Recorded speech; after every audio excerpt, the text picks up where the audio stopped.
Bonjour Agnès Benassi-Kéré. Bonjour. Alors, vous êtes la co-auteure d'une note du Conseil d'analyse économique intitulée «L'euro dans la guerre des monnaies».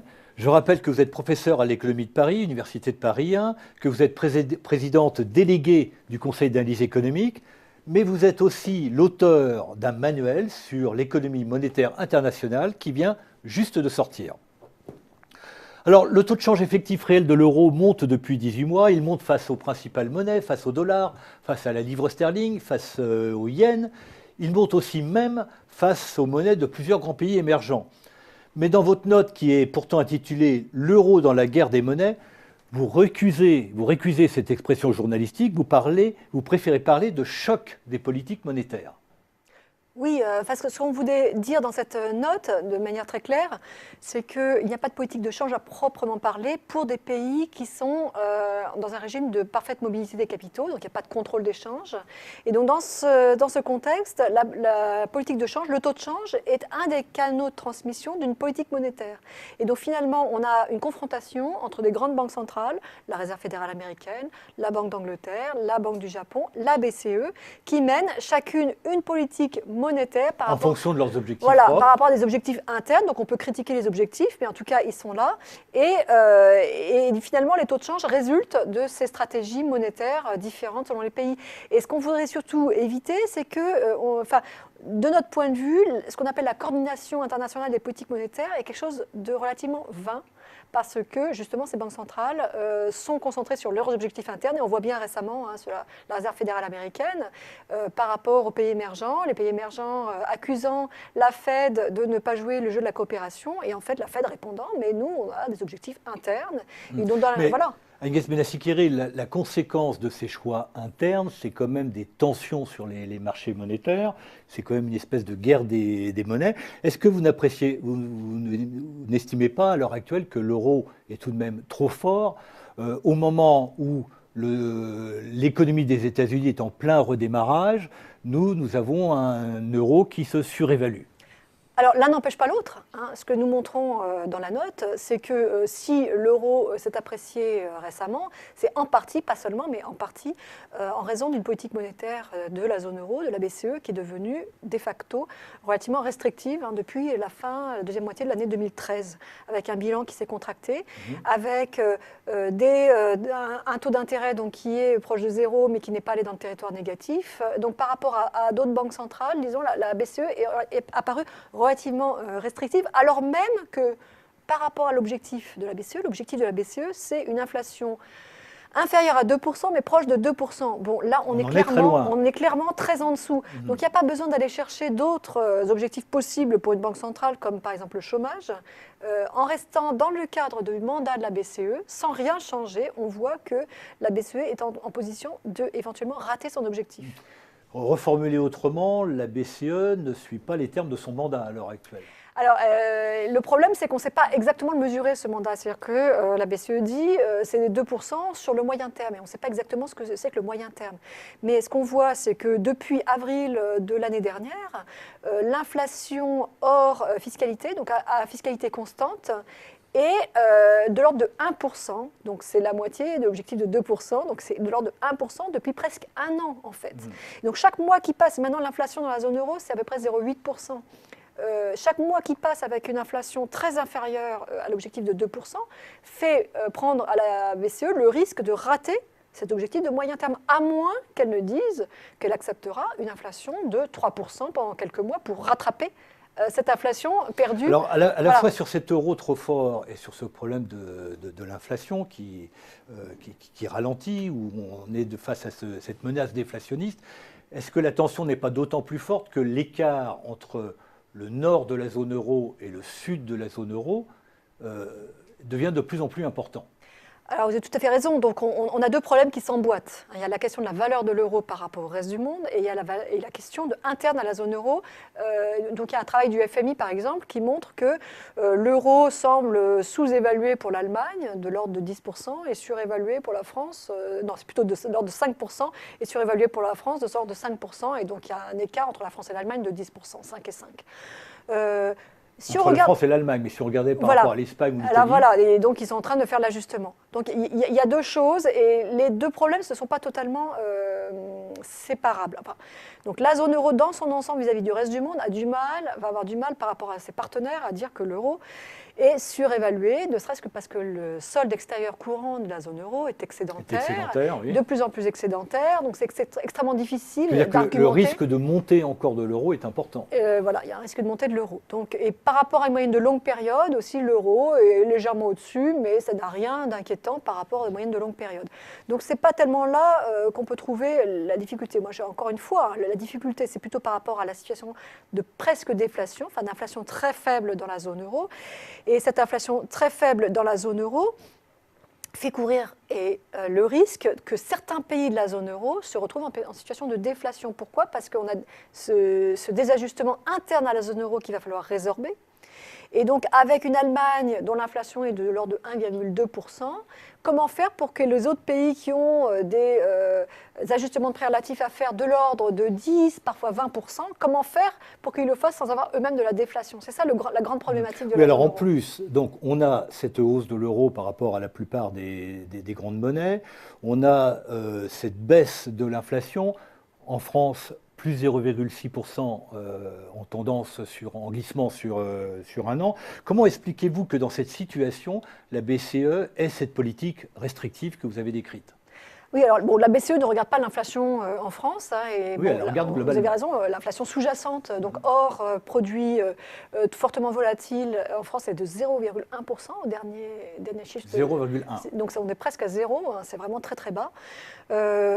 Et j'insiste, nous en avons parlé en préambule, 0,1 globalement, mais sectoriellement, on assiste vraiment à des baisses de prix dans l'industrie, dans les services aux entreprises. Oui, alors ça c'est l'autre difficulté, c'est que quand l'inflation est extrêmement faible, les entreprises qui ont des difficultés particulières ont beaucoup de mal à s'ajuster, ne serait-ce que par exemple, elles ne peuvent pas baisser les salaires, c'est extrêmement difficile de baisser les salaires nominaux, alors qu'on peut les bloquer quand il y a un peu d'inflation et ça fait baisser le coût réel du travail. Donc on a plein de problèmes qui arrivent quand l'inflation est trop basse.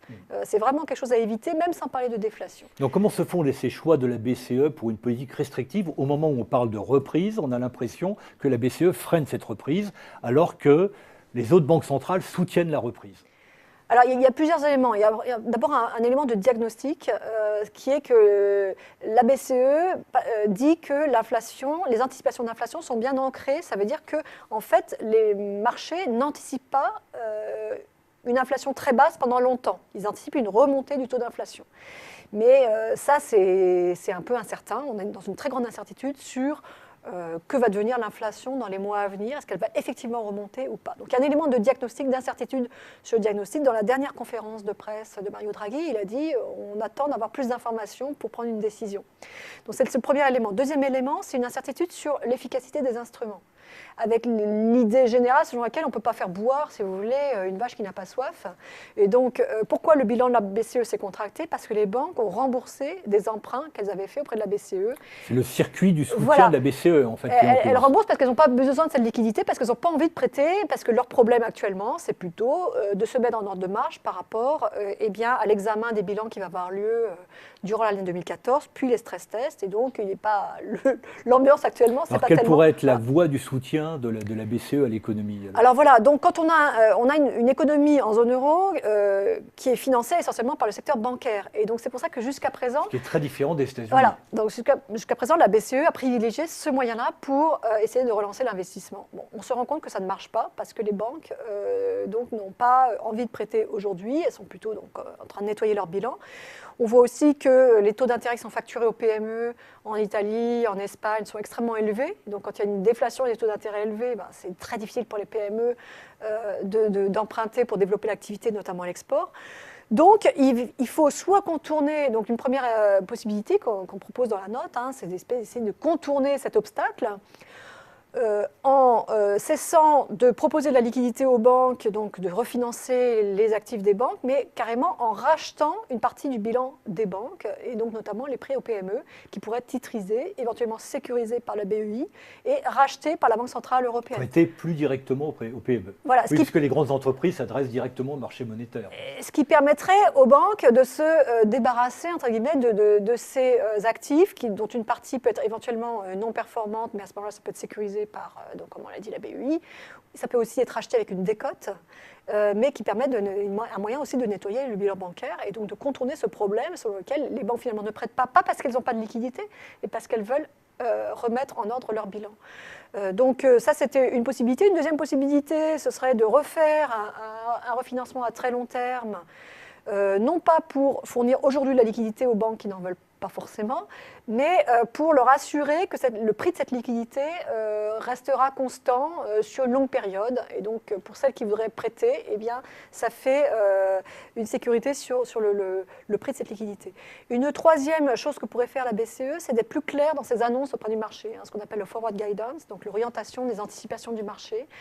Le discours de la BCE et du président de la BCE, c'est de dire il n'y a pas de risque inflationniste, les taux d'intérêt vont rester bas pendant longtemps, mais ne donne pas vraiment de seuil. Alors on voit qu'il y a eu des difficultés aux États-Unis et en Angleterre avec les seuils, puisque finalement les banquiers centraux se sont pris un peu les pieds dans le tapis sur le chômage en faisant des annonces sur la politique monétaire qui resterait très expansionniste tant que le chômage serait supérieur à certains seuils. On voit qu'aujourd'hui, ils sont embêtés parce qu'on approche le seuil et ils n'ont pas envie de normaliser trop vite la politique monétaire. Mais il semble que pour la BCE, c'est plus simple d'une certaine manière parce que le mandat de stabilité des prix, bon, il suffit de, c'est toujours difficile, mais de clarifier ce que veut dire cette stabilité des prix, clarifier ce que veut dire l'inflation à moyen terme, qu'est-ce que c'est ? Sur combien d'années, comment est-ce qu'on prend en compte le passé et l'avenir? Il faut prendre en compte les anticipations d'inflation, parce qu'on sait que la politique monétaire agit avec un délai. Mais on ne peut pas non plus fermer complètement les yeux sur le passé, sinon on risque en 2020, quand on se retournera sur le passé, de voir que l'inflation a été très inférieure. Donc clarifier plus concrètement les objectifs de la BCE, mais avec toujours une énorme difficulté, des situations régionales et nationales qui sont extrêmement différentes et une seule politique monétaire pour l'ensemble de la zone. Oui, mais ça, on restera toujours dans ce problème que la BCE a pour vocation de stabiliser l'inflation dans l'ensemble de la zone euro. Et après, donc pays par pays, il y a aussi une question de la gestion de la demande, pays par pays, et en particulier de ce qui se passe en Allemagne. Alors Agnès Benassi-Kéré, une dernière question. On a évoqué à plusieurs reprises le problème du risque de déflation de la zone euro. On sait que la déflation, c'est le pire des maux. On ne sait pas comment en sortir.